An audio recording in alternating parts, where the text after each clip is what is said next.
family. It's great to be here with you again. Before I start, I just want to say I'm missing you very much, and I'm a hug person, so I'm missing all the hugs and fellowship. So I'm looking forward to when we are able to gather together again. But in the meantime, we carry on with our lockdown devotions from First Timothy, and we're in chapter 4, verse 1 to 5 today.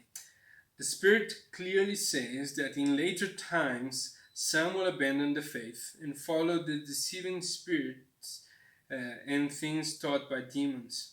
Such teachings come through hypocritical liars, whose consciences have been seared as with a hot iron. They forbid people to marry and order them to abstain from certain foods, which God created to be received with thanksgiving by those who believe and who know the truth. For everything God created is good, and nothing is to be rejected if it is received with thanksgiving, because it is consecrated by the word of God and prayer.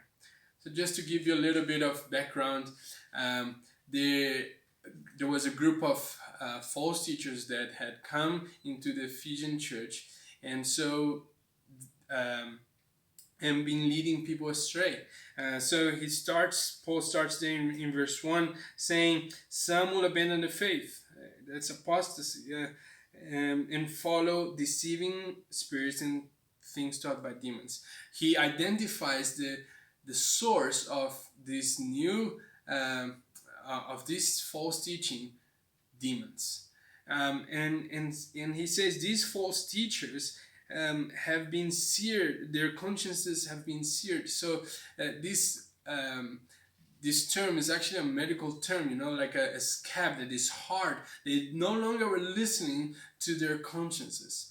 And the content of this false teaching is found in verse 3. They were forbidding people to marry and telling them to abstain from foods. Now, this has some root in Gnosticism, which basically gave the idea that for you to grow in spirituality, you have to abstain from the material. So these foods and no marriage, the spiritual is good and material is evil. And so the thing with false teaching is that it twists the truth. Now there is certain good things, for example, in abstinence from food. Fasting is a good thing, right? But here he goes and makes it some forbidding. Probably meat was the case in this case, and forbidding marriage. Marriage is an institution created by God, and so Paul's point here is saying marriage is good. It's created by God. This food that God creates, it's good. And so this false teaching is twisting this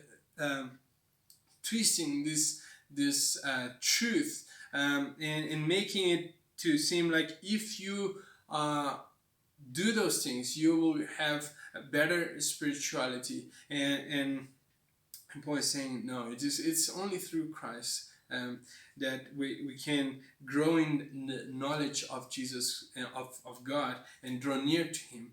But I want to close up just emphasizing this whole section. This whole section is actually a confrontation against false teaching. And if we look at the New Testament authors, often in their letters there will be a section that is specifically against false teaching and false teachers, and sometimes even name them, as Timothy does in the beginning of his letter. And my point here is to say, we are living in a day where people say truth is relative, that my truth is not your truth, and so don't be mean, don't judge other people. And what I want to say is that truth matters. The scriptures are constantly saying truth matters. Now we know there is a big threat from the world to the church. But if we look at church history, a lot of sometimes of the heresies that happen came from within the church. And so the over the years in church history, the church had to be constantly standing their ground according to the scriptures, even when it's rebuking a brother in love. And so my point is, for us, we need to know the truth. We need to value the truth. We need to hear what God is saying. And yes, we need to do this in love, because this is the manner in which Christ told us to do. So I want us to be encouraged to be digging into your word and listening to God's truth and loving it and being zealous for it. May God bless you as we carry on digging into His Word.